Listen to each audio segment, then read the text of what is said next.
My mom would be at all my sporting events. Let's say I was playing football, okay? My mother would be on the sidelines, and if the play on the field started going one way, my mother would run along like, Mark, get him, get him. I'd be like, oh my gosh.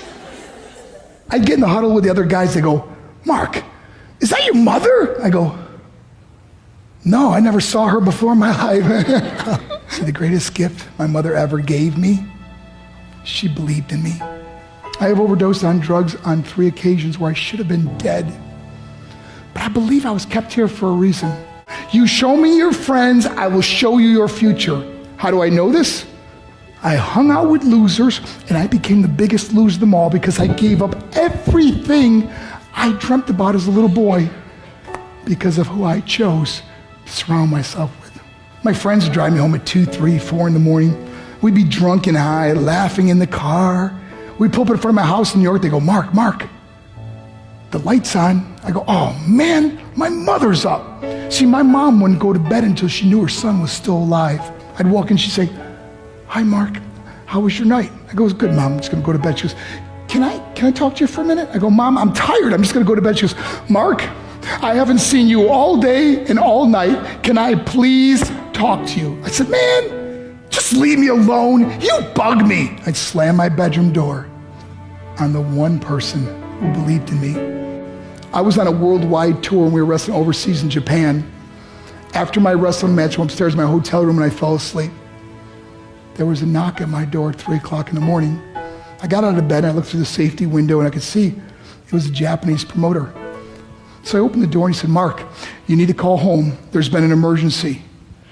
I went and got on the hotel room phone. I called back to the United States. I said, hey, what's going on? They said, Mark, I don't know how to tell you this. I said, just tell me what happened. All of a sudden they started crying. They go, Mark, I can't tell you. I said, just say it. They said, Mark, your mother died. I just threw the phone down. I ran out of my hotel room. I took the elevator to the lobby, and when the doors opened up, I just ran out into the street. I mean, there was no cars, there was no people. It was 3 o'clock in the morning. And I walked down the middle of a street in Hiroshima, Japan, and I remember looking up and just saying, Mom, I am so sorry. I flew home for her funeral, and I was so nervous to walk up to her casket, so I just stood way in the back. And I kept looking from a distance. I kept thinking to myself, Mom, please wake up. Please get up. And then I finally got the nerve to walk up to her. And as I got closer, I could see my mom for the first time. I mean, she was so beautiful.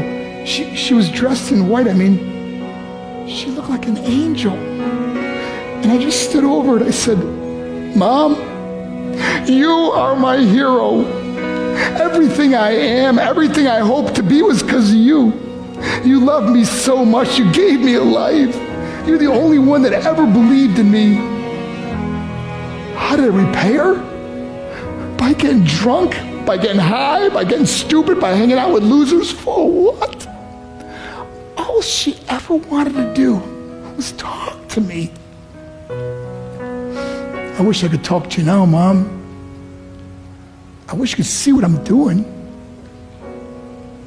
Why couldn't I have been a better son? We are defined by our choices.